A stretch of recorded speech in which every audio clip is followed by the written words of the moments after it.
I think Kenny Pickett needs a nickname. I just don't like the name Kenny Pickett. It's kind of uninspiring. He needs something, and it can't be around Pick, because obviously that's an interception. Right, that's the issue. He needs he needs a marketing campaign. Special K? Special K. I'm not sure about Touchdown that. Kenny. K Money?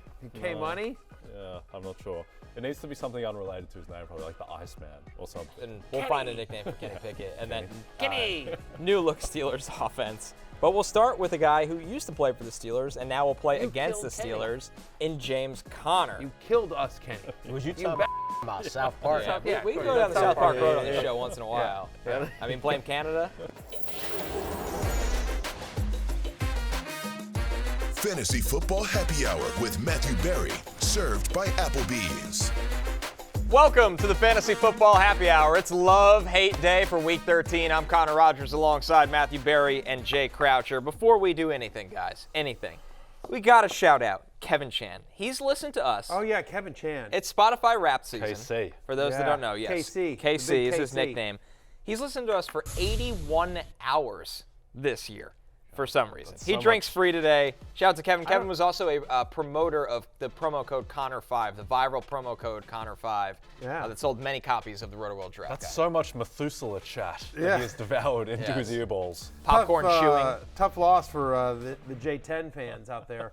They're out there too. I know they are, just not as in numbers, but there's a revolution coming. They're swelling. The numbers are swelling. Next year we'll rerun the promos. We'll see, but Kevin, it was really nice to see everyone send us their Spotify Wrapped, and that we were their most listened to, their second most listened to, their third most, whatever it was. But we got a number of people where we were their top spot. Really appreciate that. Means a lot. But I don't think I've done anything. I mean, I may not have slept for 81 hours this year. And for Kevin to have listened to this show for 81 hours, you know who hasn't listened to this show for 81 hours? Your wife? Well, my wife. Producer Pete. I was going to say Pete next. Yeah, that's where I was backup going. producer Pete definitely hasn't listened to this for 81 hours. So anyway, Kevin Chan, if you'd like to produce the show, let us know. Next Happy year. birthday to Pete, by the way. Yes, It was actually it's Pete's birthday this week. Pete's birthday yesterday, so we do love Pete. But we really love Kevin Chan. You drink free today, brother. Thank you so much. Appreciate everyone. Keep sending them in. I'd love to see if anyone can beat 81 hours. Yeah, it's impressive. However many minutes that is. He might have actually watched the marathon on Peacock when we had the 24 hours of Fantasy Football Happy Hour that one time. He might have been that guy. Yep. He might have been that guy. With that, we'll jump into the Rotoworld Player News because we have a lot of player news. For all of your player news, go to NBCSports.com. And here are the notable injuries we're tracking. Not just one full screen of them, but two. Let's start with this. Tyreek Hill did not practice on Wednesday with an ankle. Raheem Mostert did not practice with an ankle and knee. Trey McBride, Keenan Allen, Rashid Shaheed, Dorian Thompson-Robinson is in concussion protocol. Amari Cooper with the rib injury. Kareem Hunt, Tank Dell, Dalton Schultz. All of these players did not practice. I think with Tyreek, it could be some veteran rest, though, Barry. I think same with Mostert. Tank Dell's a little concerning. Keenan Allen's missed a bunch of Wednesdays in a row. I'm not really worried about that as well. Aaron Jones, we're hoping to get him back this week, but again, he did not practice. A.J. Dillon has a groin. Pop Douglas in concussion protocol. Yeah, exactly. My love list is coming out. This is the love-hate day. I'll just tell you that Demario Douglas is on my love list, but again, needs to clear the concussion protocol, obviously. That's in the and then Chris Olave, we're not expecting him or Rashid Shaheed. It is A.T. Perry week here at the Let's at say with the Olave. happy hours. And then there at the again, I'm not worried about the Eagles but Devon Achane, obviously great to see him back out on the practice field. He was limited yesterday. But look at the very bottom, Connor Rodgers. It's alive. It had been 24 hours since we talked about Aaron Rodgers, so had to make sure he was back in the headlines. He's here. Limited in practice. Not cleared. Red jersey, throwing some balls around. Not cleared for contact. I love that it says Achilles on there, just to kind of reinforce the man is back from 3 months of an Achilles. So insane. To me, the smoking gun with Rodgers is when Jay Glazer reported that Rodgers, when he comes back, he's not going to be himself. He's not going to be able to move around. But if he can just operate from a kind of a tight pocket, it's like, That's not how football works. No, like, not you this can't game. just step back. Right. Can't do the Has Phil he Rivers. not watched the Jets offensive line play one snap this He's going to be year? running for his life against whoever. It doesn't matter if they're playing the Commanders who have no pass rush. There's still going to be guys running at him. He's going to have to move around. And then when he went on McAfee and kind of hedged it, because there was a report that he's coming back regardless of the Jets' playoff position. And then on McAfee he said, well, we need to be in the mix. So I was like, well, what are you really saying, Aaron? Because I don't think you're coming back. Yeah, don't hold your breath on that one necessarily. Yeah, he's definitely not coming back. By the way, I also am not cleared for contact. Just FYI. Yes. Yeah, put me in bubble wrap. You know who might be genuinely coming back off the couch? Joe Flacco has been named the backup quarterback for DTR, but DTR... It's a tough go for P.J. Walker. To be fair, but... P.J. Walker might have been...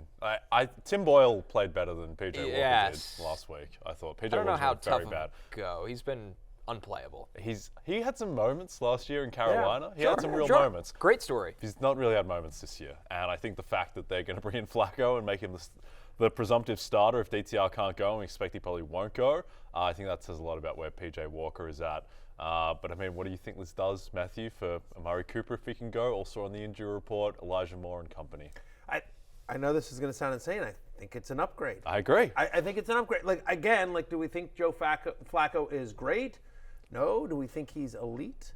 No. Not at this stage of his career. We can debate that from earlier in his career. But the fact is that he is at least semi-professional quarterback in terms of being able to go through his progressions, in terms of being able to deliver a ball on time, being able to understand where where wide receivers are going with their routes, and just DTR just isn't there yet in his career. He's a rookie. He was a late round rookie. He was drafted, Connor, correct me if I'm wrong, he was drafted as a developmental project. Yeah. Now he had a really nice preseason, give the kid credit, and he's certainly athletic, but the fact is that as a passer, he's still developing. He is, and he just needs time. I know he was that 4.5-year starter at UCLA, but it's a lot different in the pack, especially in Chip Kelly's offense. And when you look at him right now, the speed, especially in the AFC North right now, it just looked a little overwhelmed. He can make plays with his legs, but to expect him to get that passing game full throttle was a little bit much. Yeah, I thought he actually looked good against Denver, and I thought that was a real improvement. He was positive EPA per play. He was solid in that game, and then he obviously gets knocked out of it. But Flacco, to me, last year, he had some moments early on. I think the Cleveland game in particular can't put up. move. Well, that's the thing. I remember the Buffalo game he came into late in the season. move. Like, he's just so statuesque. Yeah, he can't move, but he could throw on time and with anticipation, and the arm strength is great. It's just a matter. The Browns typically, and I know they've had a lot of injuries this year, typically have a decent offensive line that you hope it would look a little better, but he's not a guy that can escape or No, but you know what? But you know what he can do? He can be a game manager. Yes. Which honestly, given how good that defense is, they're still I think the Browns are 7-4, Yep. right? The Browns are still very much alive in the playoff mix, and if you can just literally be a game manager with that defense, hand the ball off, convert some third downs, which Flacco I think is certainly capable of. Remember, he had that. I think he actually. I wonder. It's so funny. I wonder if was it the Browns game that Flacco had that monster? Like it was a 26-point. It was like the crazy comeback for the Jets last they year. scored twice in like Nick Chubb didn't go 50 down seconds. at the one. And yes. Right. Yeah. Yeah, they so were maybe thinking of maybe that. that was the only. Right. Maybe that was the only film that the Browns watched. They're like, oh, Flacco kills us. We got to get him on our team. Yeah, I do didn't think as realize well, all the other games where he was bad last year, but. It's a reasonable matchup against the Rams, too, because the Browns are hurting at tackle, but their interior of the offensive line is really strong. And with the Rams, it's really just Aaron Donald who lines up on the interior, and they don't have a good secondary. So I do think Flacco might have some moments if he is going to go. I have Amari Cooper in a dynasty league, and I'm rooting for Joe Flacco. Yeah, honestly, go. as somebody I've had some Flacco for injuries, and in that league, that's the league where I lost. I lost Joe Burrow.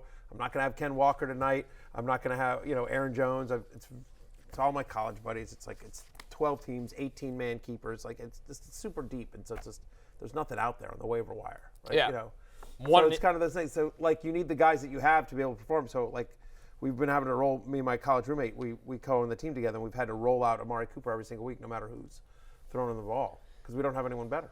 One thing you briefly We're still in mentioned first there. place, so I just want to bring that up. Of course. Because honestly, some of my college buddies they watch the show. They'll text me. I'm watching the show right now. They're still, so just, listen. I lost Joe Burrow. I lost Ken Walker. I lost Aaron Jones, and yet you bastards are also losing me. So just, something to think about. Okay.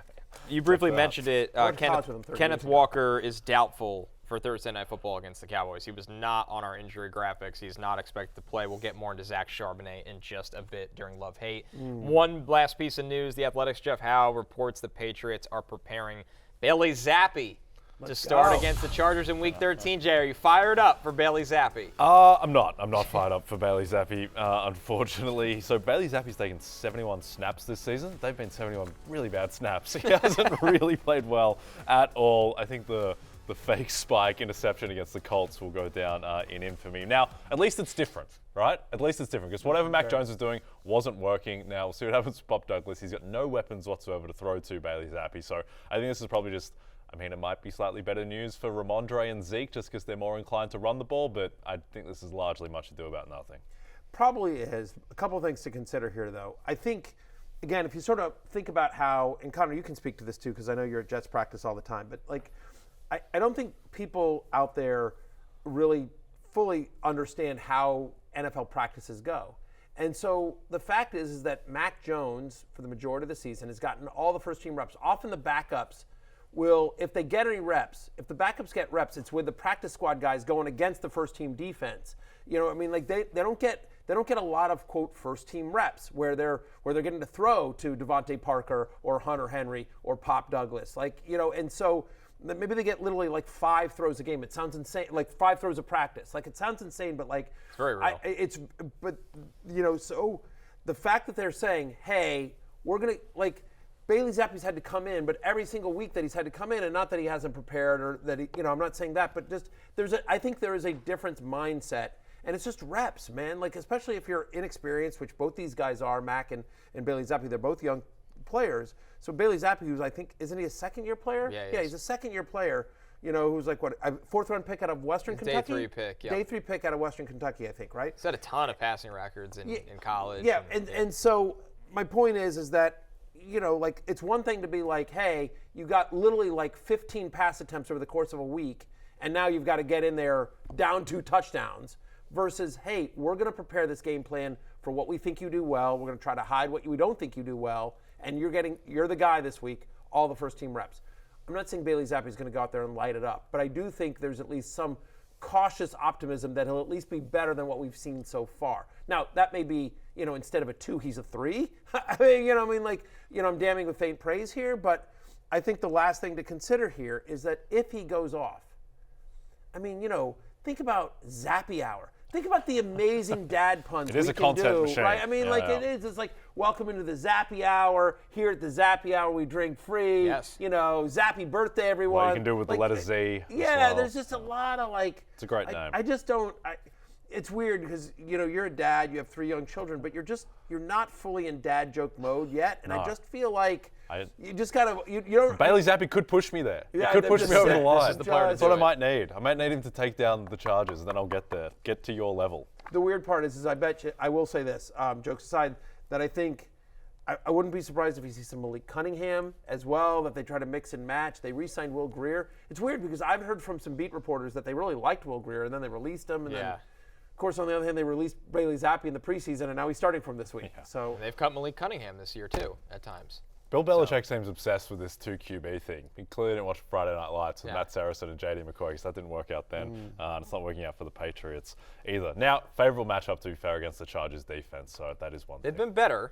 A little bit. Yeah, they were okay against Baltimore. Yeah. But I just think back to how bad they looked against Detroit, pretty reasonably, and then how bad Detroit looked against Green Bay. You won't find me carrying the Brandon Staley flag on the show. It just, I don't, we've spent more time on this than we probably should have.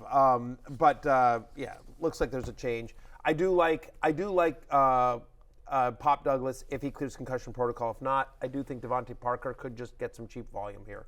But you're right, it's likely the running backs. With that, let's jump into the running backs love-hate edition. And, of course, yesterday we went in-depth on the Jonathan Taylor situation as we have during the week and what that means for Zack Moss. And we got to hear from Colts head coach Shane Steichen on his confidence in Moss for these next couple of games.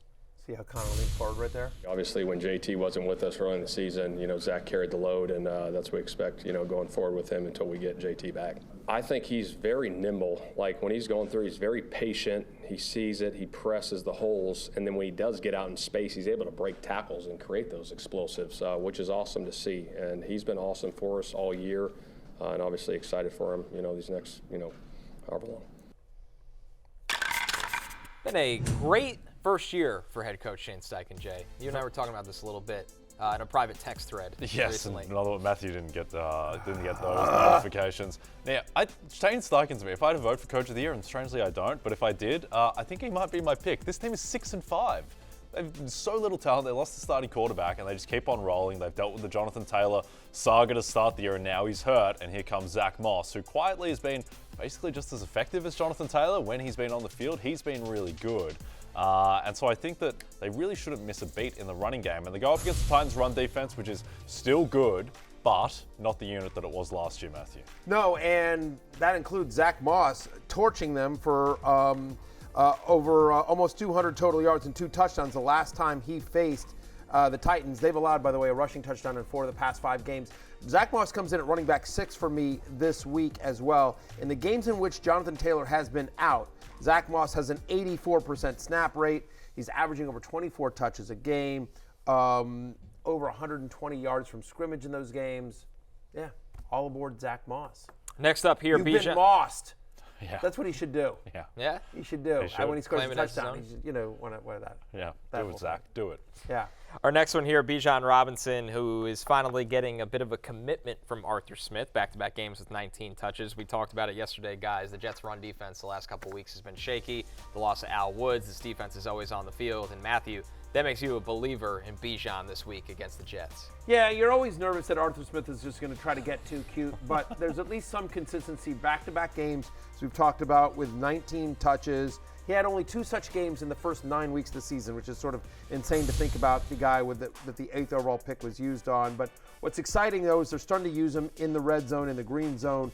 Last 2 weeks, he's got 3 touches inside an opponent's 10-yard line. He had just 3 such touches in his first 9 games. So they're using him more in the red zone and green zone. They're using him more in the passing attack as well. Jets allow 135 rushing yards to running backs over the past 3 games, to your point, Connor. So, yeah, Bijan Robinson should get at least 15 touches in this game. And as we've said, back-to-back games with 19 touches.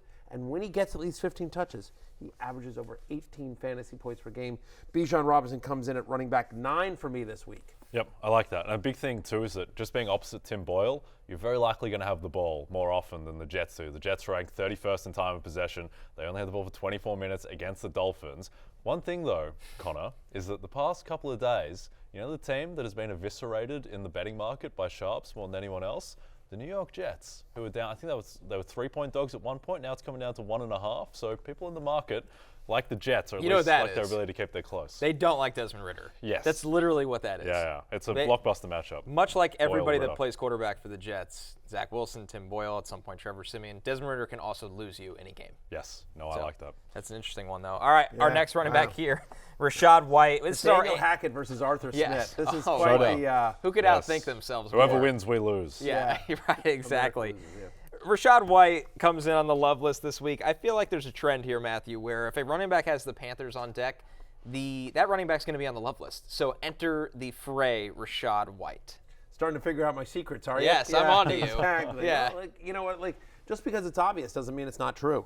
The fact is that running backs that have seen at least 15 touches against those Carolina Panthers are averaging over 21 fantasy points per game. In fact, 9 of the 10 running backs to see at least 15 touches against the Carolina Panthers have scored at least 1 touchdown. Right? 9 of 10. There's only one guy that can't say that. It's 90% of them. 90%. Look at Connor doing math in his head. He's like a young Matthew Berry over there. And then what I will tell you is that Rachaad White has had at least 15 touches. That's our magic number against Carolina. Rachaad White has had at least 15 touches in every game this year but 1. So in a game in which the Buccaneers it's a divisional game, I don't think the firing of Frank Reich is going to improve the Panthers overnight. So I actually don't think Frank Reich was the issue. Give me Rachaad White as a top 12 play this week. He is on the love list. Yeah. So here's how bad the Carolina Panthers' run defense is at the moment. So in terms of efficiency, you're generally better off throwing than passing, just because you can gain more yards by throwing the ball generally. But the Panthers' run defense is so bad that it's actually more efficient to run a running play against the Panthers than it is for Lamar Jackson to throw a pass. So that's how bad they've been. It's like you're better off just running the ball against Carolina than Lamar Jackson throwing passes. So they've been the worst in the league by margin. And I don't think, and the other thing too is that when you're opposite Bryce Young, you're probably going to have the ball plenty. So I think that Rachaad White should have a good game in a non-Ponzi scheme PPR type of way. A couple others receiving votes here. Jaylen Warren, Najee Harris, Devin, Singletary. Some people call him Motor, Matthew Berry. So, Jay, both the Steelers running backs on here. How conflicted are you? Matthew has Warren, RB18, Najee, RB20. Sacrilegious, Matthew, after what they showed last week. You still think Warren is the guy after he fumbled and Najee doubled his yards and got in the end zone despite having the same number of carries? I think he's just more involved in the passing game here. Yeah, I mean, if I was placing an anytime touchdown bet, I'd probably put it on Harris over Warren, of course. But the fact is, I have both guys as top 20 plays against Arizona. 142 rushing yards per game. That is what the Cardinals have given up over the last 4 weeks. In fact, teams facing the Cardinals over the last 4 weeks are averaging 31 running back rushes per game. We saw what Kyren Williams did to them last week as well. So I expect both guys to get a heavy workload. And yeah, Motor Singletary played 81% of the snaps last week, even though Dameon Pierce was back. No team in the NFL allows a higher yards per carry to opposing running backs this season than the Denver Broncos. They're giving up 5.8 yards per clip. Give me Motor Singletary. People call me Motor. People call him Motor. Same skill set. Very same skill set. Yep. Yes. Yep. Very similar. Yeah, nothing to add there from me. All right, then we'll go to the hate list. It's led by Joe Mixon against Jacksonville. Matthew, Joe Mixon still a top 20 play this week, but the matchup not so great for him, especially in a Jake Browning-led Bengals offense. The fact is, the matter is that I still believe this, right? You still need to start Mixon. I have it running back 19 because there's 6 teams on a bye. But I would lower expectations against the Jaguars, who have allowed the fewest rushing yards per game to opposing running backs. Jaguars have allowed only 3 touchdowns to running backs in 11 games this season, and one of them was Kyle Juszczyk. So I mean, like, it's just tough. I mean, again, KJ. I would lower expectations for Mixon. I'm just barely inside my top 20. Not crazy about, you see it there on your screen with the Jaguars, the fewest rushing yards allowed to running backs. I think that's key. They faced a lot of mobile quarterbacks, and they've given up some yards. So if you're looking just rushing yards total, but in terms of just specifically to running backs, they're the best defense in the NFL. So Mixon on the hate list, but again, you're probably still starting him. 8-point dogs as well in that game, so probably not a good game script. Not great. All right, tonight's game, Zach Charbonnet, we talked about it earlier. I had a moment there. Because I have these, I write all this stuff overnight, right? I write it and it's in there, but I have like notes here just to sort of refer to. And like, you ever like when you're super tired and you're just like, the wheels turn, but like slowly, like there's kind of cogs. And so I'm sitting there going like, and I'm starting to read it and I'm like, Cam Hayward doesn't play on the Jaguars. Hey, that makes no sense. Wait, hang on. Cam Hayward's on the Steelers. And I just talked about Jaylen Warren and Najee Harris on the Steelers when they play Arizona, but Joe Mixon is on Arizona. So all this is like going, you know what I mean? Like just it's like Wolf of Wall Street.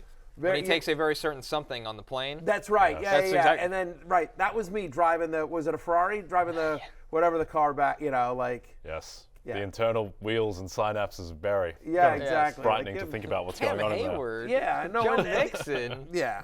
And the issue is like it's all gummed up with popcorn. Yesterday was free popcorn day here at NBC. So classic Wednesday. So anyway, it's all gummed up with. Think of your brain swimming around in a pool of diet soda as well. It's probably. I'm sure that you've had so much over the journey that it makes its way upwards instead of downwards. I would think so. Yeah, it's a mistake. Anyway.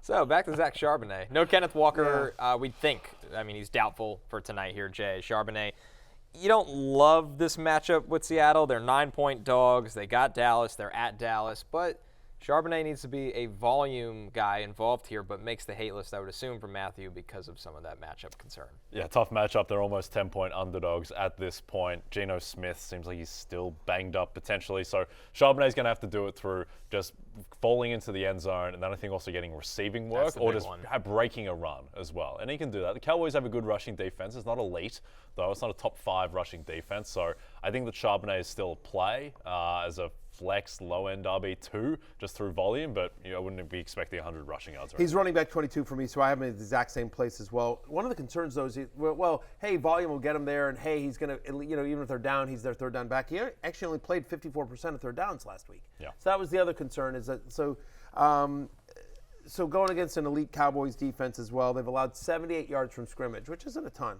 but they've allowed more than 78 yards from scrimmage to only 2 running backs this entire season, so Charbonnet just outside my top 20. I hope I'm wrong on this one because I have to start Charbonnet in a league in which I'm decimated at running back. I'm starting him actually in 2 leagues because of bye weeks issues in one and injuries in another, but I'm not hopeful. Our last one here, James Conner. He has Cam Hayward's Pittsburgh Steelers, Matthew. See, that's what I was thinking about. Right.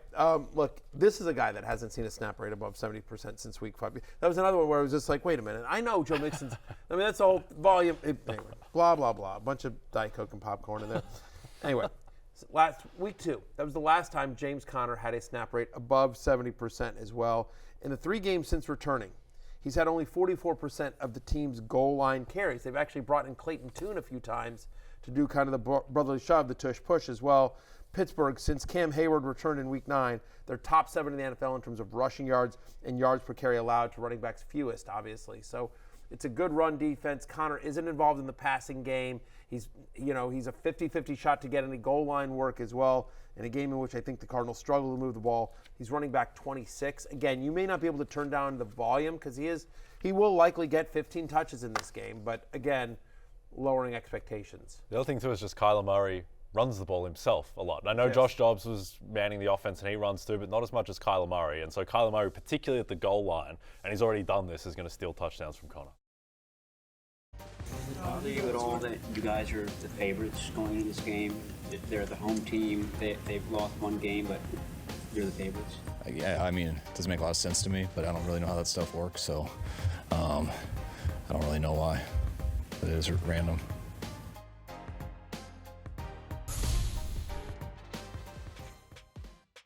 Need some help figuring it all out? Add Bet the Edge to your weekly game prep. Join Jay and Drew Dinzik as they tackle the biggest games from every angle in the NFL, NBA, and more. So whether you're targeting spreads and totals, looking for value in futures markets, or circling player props, Jay and Drew have you covered. New episodes every weekday at 6 a.m. Eastern. One guy that might be playing a factor in that line here as we kick off love-hate pass catchers. Whoa. Brandon Aiyuk. 6 a.m. Eastern? When do you tape that thing? The day before. Okay. It's all done for Oh, TV. good God. Yeah, like, that's, all right, yeah, Brandon Aiyuk. Good. Let's talk about Brandon Aiyuk. So fast. Yeah, he's very fast. Brandon Aiyuk is my wide receiver 7 as we see him just absolutely balling out here. I do love the fact that our show has NFL footage. Since week 8, the Eagles allow 52.3 fantasy points per game to wide receivers.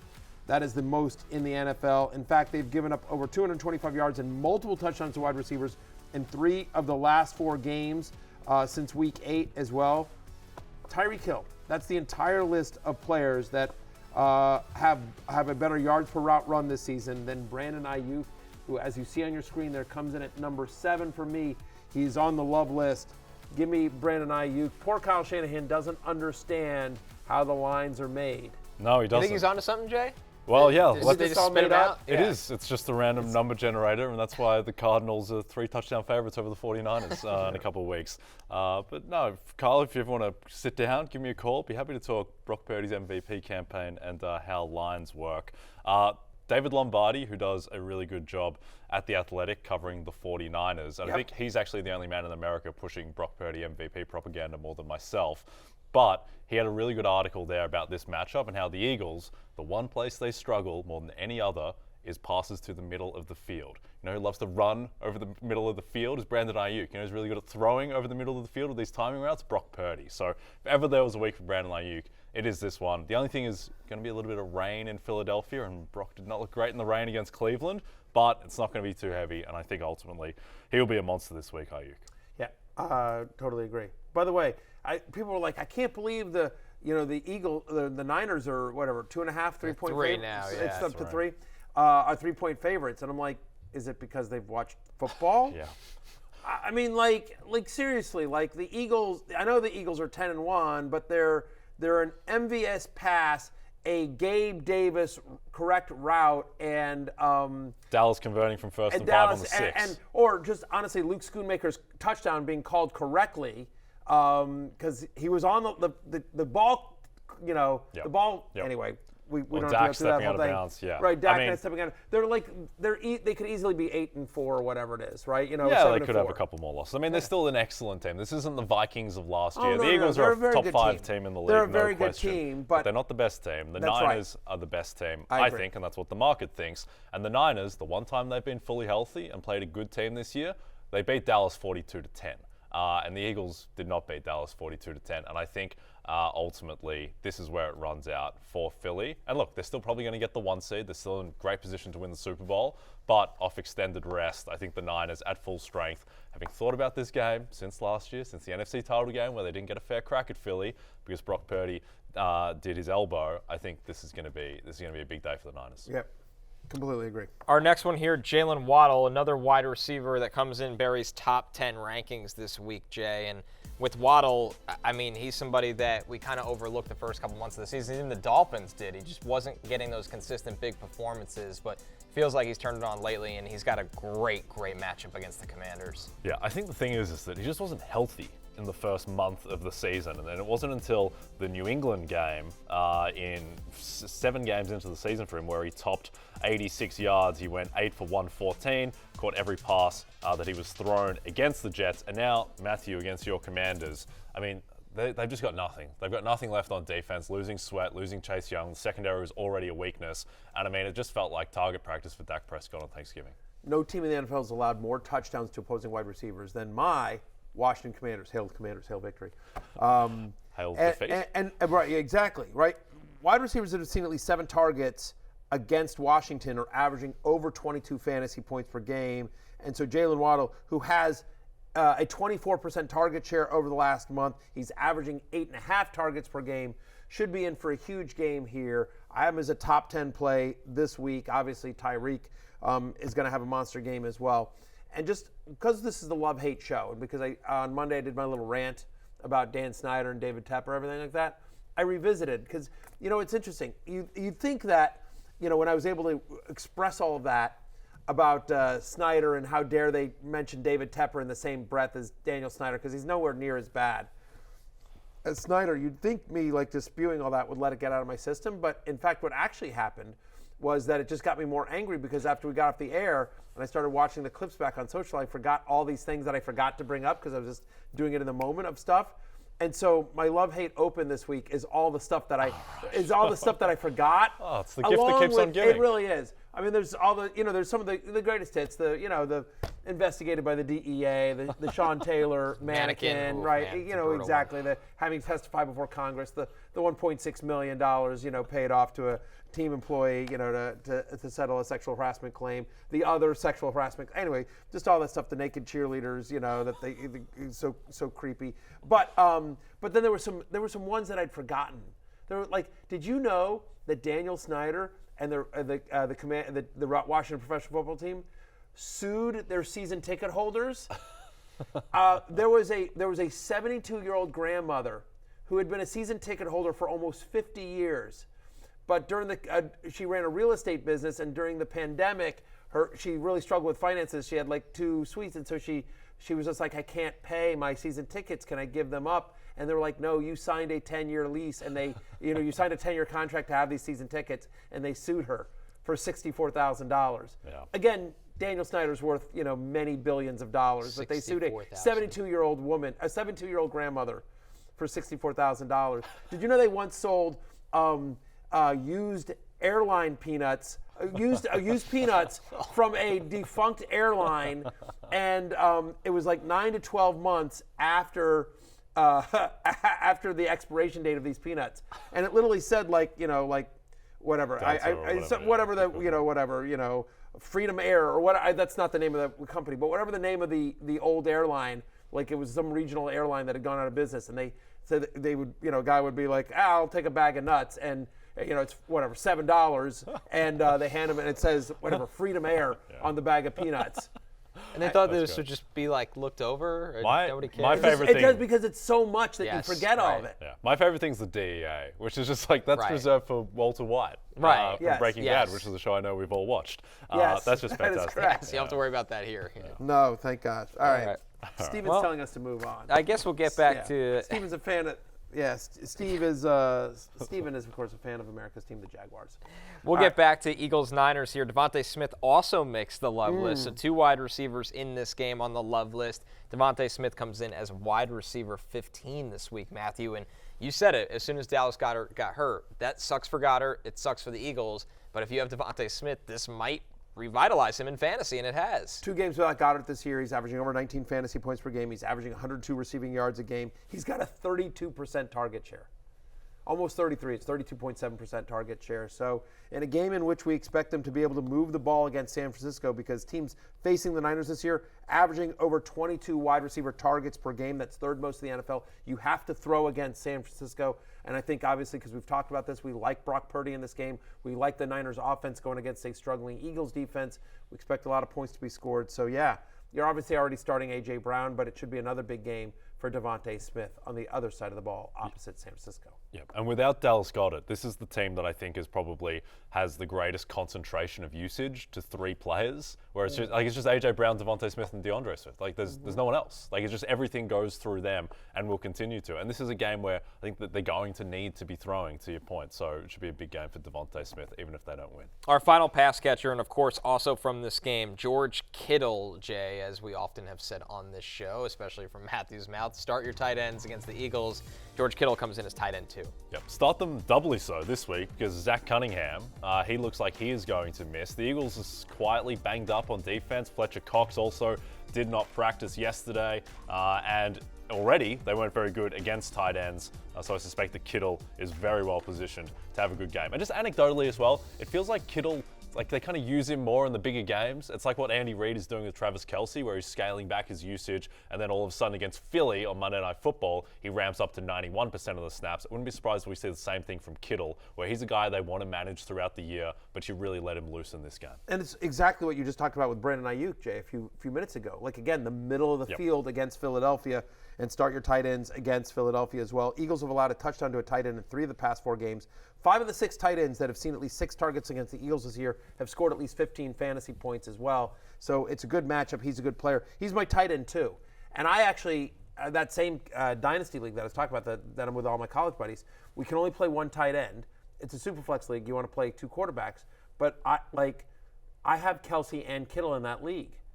I don't know who to start this week. I mean, normally it's always Kelce, but I'm thinking about Kittle this week. I have Kelce at 1 because he's Kelce. Yeah. But I think there's a very good chance Kittle outscores him this week. Very possible. A couple others receiving votes. Calvin Ridley. None of that is relevant, but I just sort of wanted to flex Sure.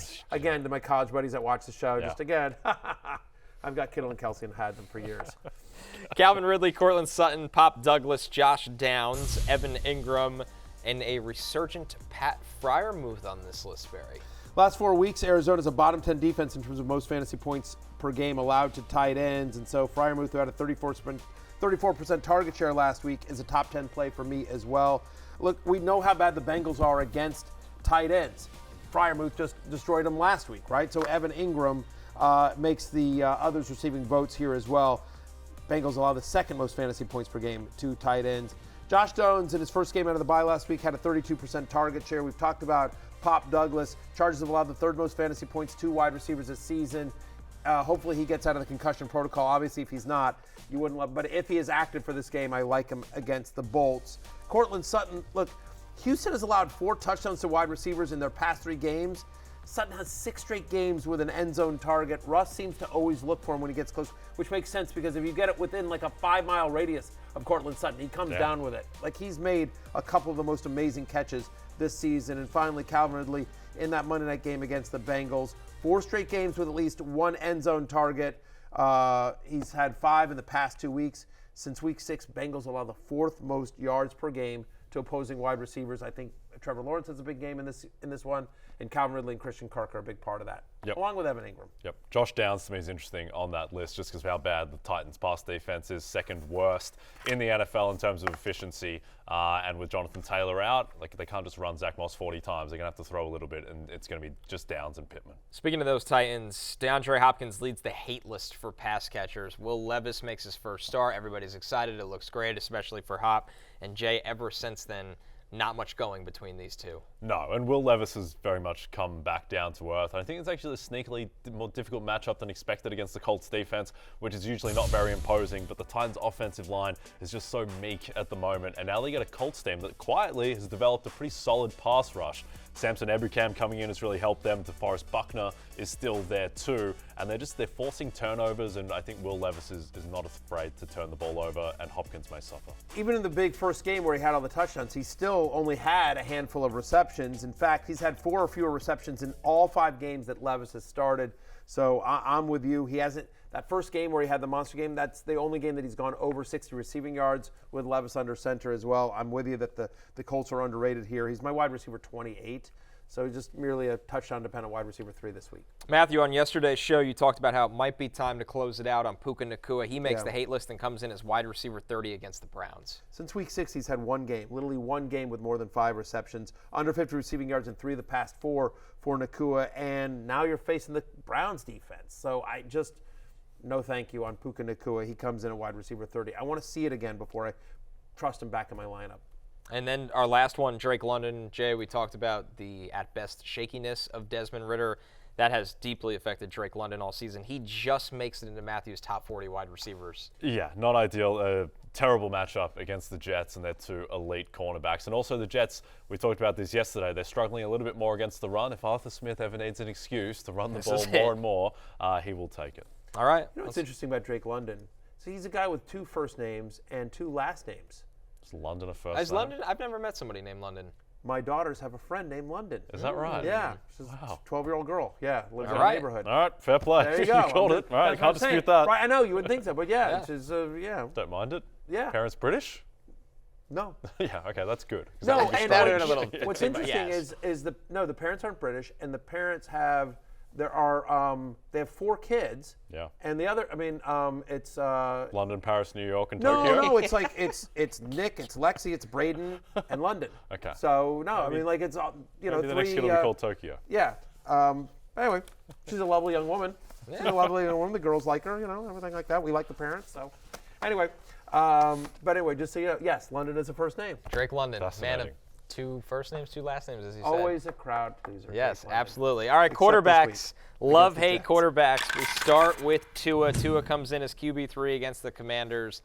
Sorry, Matthew, but we just got to make you talk about this all the time. The Commanders secondary. It's great for the pass catchers, great for the quarterbacks. Tua headlines the quarterbacks love. It's great for fantasy managers. Yeah. Dolphins have the highest implied team total this week of 30. 4 of the past 5 quarterbacks that face the Commanders have scored 22 fantasy points. And since week 8, no team in the NFL allows touchdown passes at a higher rate in the NFL than my beloved Washington Commanders. And this one's a weird one, but I don't remember the last time Ron Rivera coached a defense. Ron Rivera is going to coach the defensive plays. Like for all the struggles that Jack Del Rio had, at least he was doing it every week. When was the last time? I couldn't tell you when the last time Ron Rivera actually had to call plays in a game as a defense coordinator. I don't necessarily think it's going to be an upgrade here, especially given what they're working on as well. So yeah, Tua is my QB3 this week. The next one, Jay, you'll like to hear this. Brock Purdy, he comes yes. in as QB6. He talked about his strengths kind of fitting against this Philadelphia defense. Yep. And look, I think Brock Purdy's going to have a really good game because of the matchup, because of how much the Philly secondary has struggled. But this is a big game for Brock. There's no hiding if he has a bad game in this one, because this game has been built up. Everyone is expecting the Niners to win. I expect they'll win. I expect he'll play well. But a lot of pressure on Brock in this one, who he's not played in a lot of big games. And all eyes are going to be on this matchup on Sunday afternoon. Our final one here, Trevor Lawrence, Matthew, he's got the Bengals. He comes in as QB7. Great back-to-back stretch here for Trevor Lawrence. That has also started to use his legs a little bit, but is getting it done through the air. Since week 7, Cincinnati is allowing a league-high 9.1 yards per pass attempt. 4 of the past 5 quarterbacks to face the Bengals have scored at least 18 fantasy points as well. And so you mentioned it.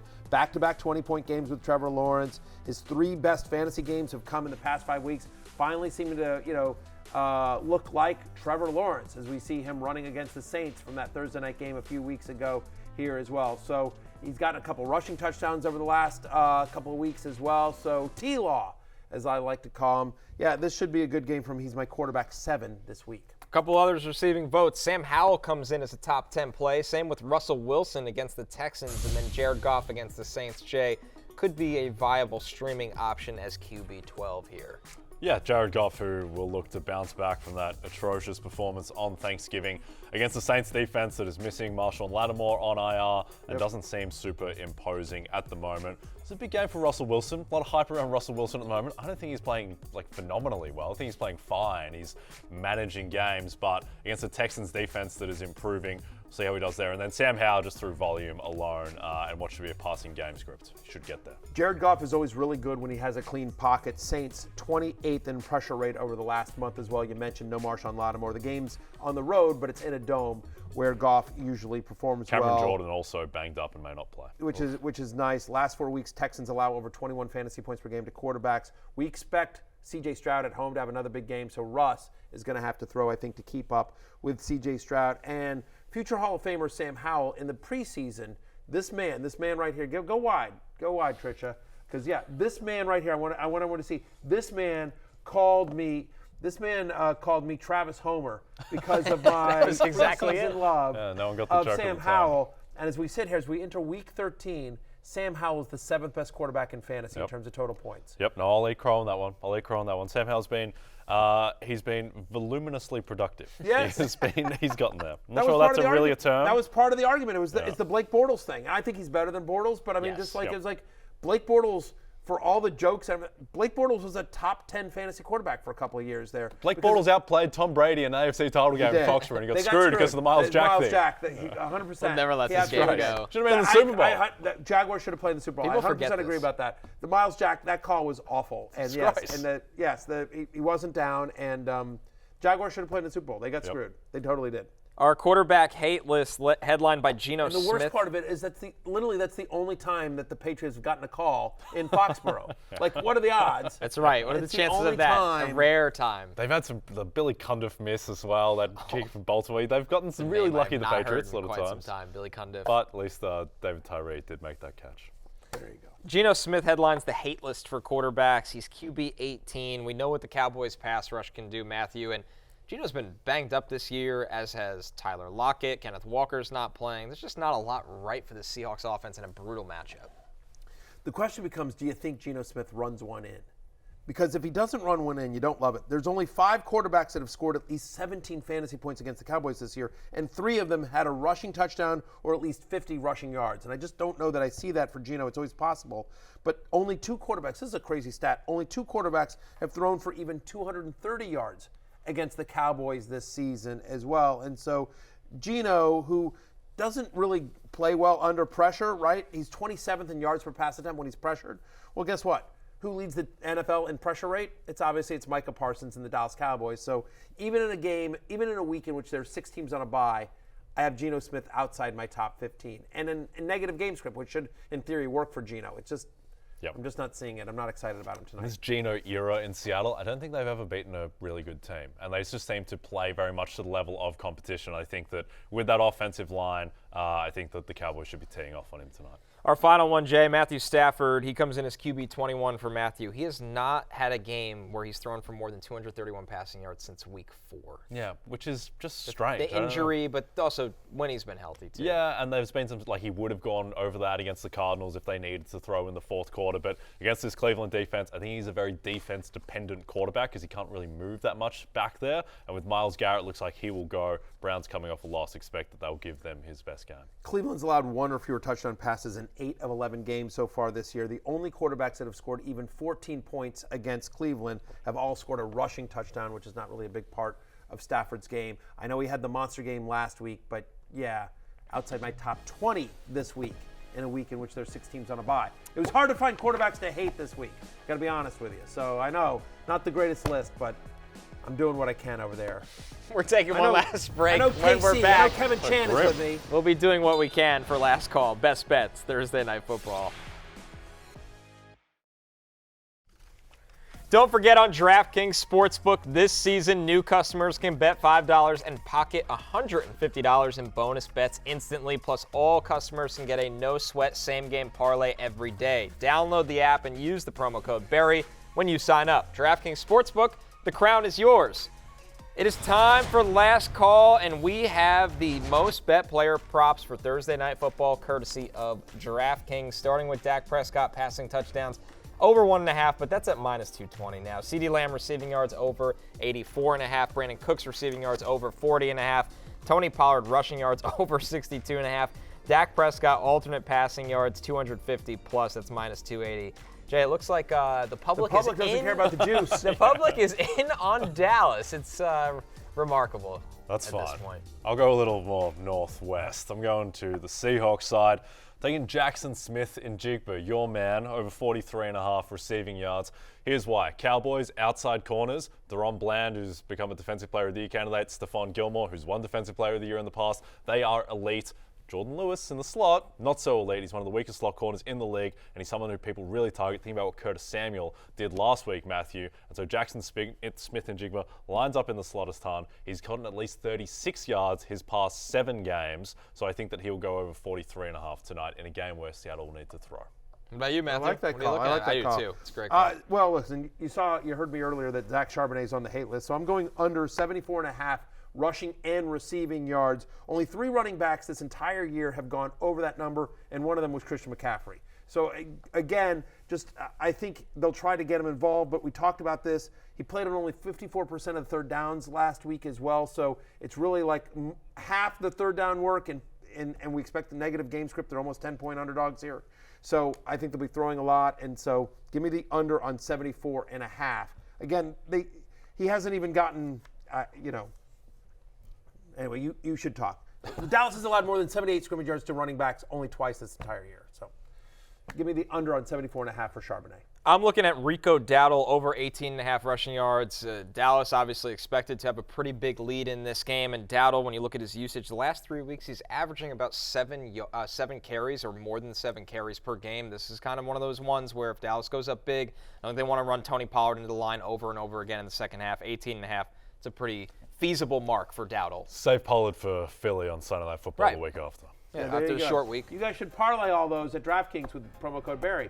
Hey, it's closing time. You don't have to go home, but you can't stay here. For Jay, for Connor, for myself, and Kevin Chan. Peace out. Hey, it's Matthew Berry from NBCSports.com and Rotoworld.com, and I want to thank you so much for watching whatever it is you just watched, or if nothing else, being too lazy to click out of the autoplay after this video started, after whatever it is you actually wanted to watch finished.